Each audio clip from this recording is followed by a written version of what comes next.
İmam Azam rahmetullahi aleyh aydıptır, Kur'an'ın hakkı neyme?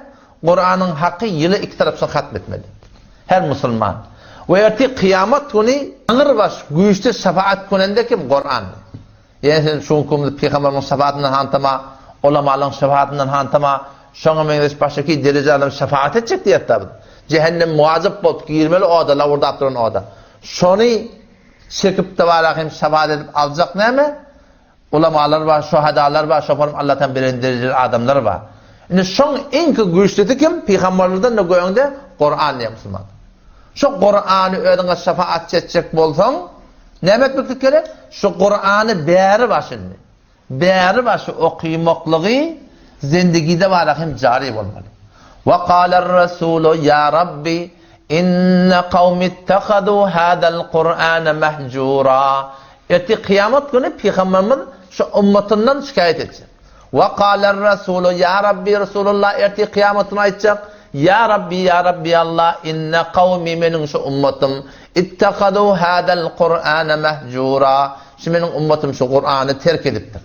Eti kıyamet günü Peygamberimiz öňünde durup barahyn näme? Davagar boljak. Keşe men ummatim Kur'an terk edipdir.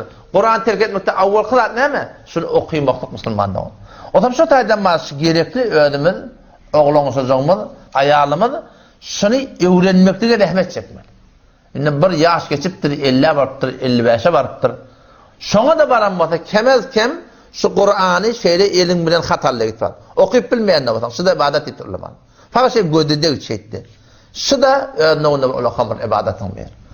Başyky bir sürü ibadetler var diýe, amallar var diýe, ki şoňar kamil suratynda etmeden kabullel. Emma Kur'an'ın hakkında sen Kur'an'ı hatar gitmekçi, gödep durmaklık, gödep alıp gitmeklik, okuymaklık, manifini düşünmeklik, tefsirini düşünmeklik, derece emma her gayet ödüne cüdegâne bir ibadet. Kur'an'ın okuyulmaklığının ibadet. Valla imkanı şun bir adam düşünmedi. O tam şu taýda ma Müslüman doğulum, elimiz okuyuyli, oğlumuz çocuğumuz okuyuyli, hanvada kullun Kur'an hanmatın. O tam şuna ne bilýär mi? Teşvaşı dünyanın işi evdişmeye, tadamani ki malından, canından her şoma var harc etme.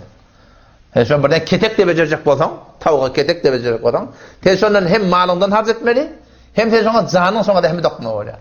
Ýa-da evdişmeýär. Ben motor aljak bolsaň, maşina aljak bolsaň olaka zaýynda. Dinle musulmandygyň eger şu meniň tenin wujudumda, hanawadamda güýçlenmeli bolsa, kamillanmaly bolsa, şoňa näme gerek? Hatmin malyňdan, canyndan wagt goýmak gerek. Otam şu taýdan bar inşallah şunu tenzimi awqat etmeli 24 saat dünýäni işlemeli we men falan wagt ikinden sonra her kim men bugy şoglysyna göre ýatydan sonra men ştada Kur'an öwrenjek. We kim halal haramdan da barahim bir dene kitap okuýmaly. Mesela senin oýa musulman hatmin farz aradan gerekli zatlaryny bilmeli, sünnetlerini bilmeli, mustahbatyny bilmeli, näme podýaşyny bilmeli. Ahum bolmak farz däl. Emma alim olmak farz yani. Alim beýmana ki her musulman öz zindigisinde näme gerek? 24 saat ýaşaýyş İslamy öwre ýaşamaly. Şunu arahym bilmek gerek. Ondan sonra dehletinki gerek. Bir wagtda suwda tapylmasa teyemmüm diýen gurulma. Teyemmümün gerek. Neden nowy musulman sen şu kun zekat bermeklik malyň ýok. Zekatyň almış wagtaňa farz. Ahym bolla etmeýin bilmeli sonra jogap berýärler. Ama her musulmanın boynuna zekatın alma farzı. Ol bir adam musulmanın boynuna zekatın alma farzı ki zekat vermenin malı bağlı. Onun şu taýdan zekatın almyndan şu öwrenmekden sen boynuna da öwrensen beter gawda. Emma bärde onça zarurat ba, gerek bolup duran atla musulman dogan şöyle öwrenmek gerek.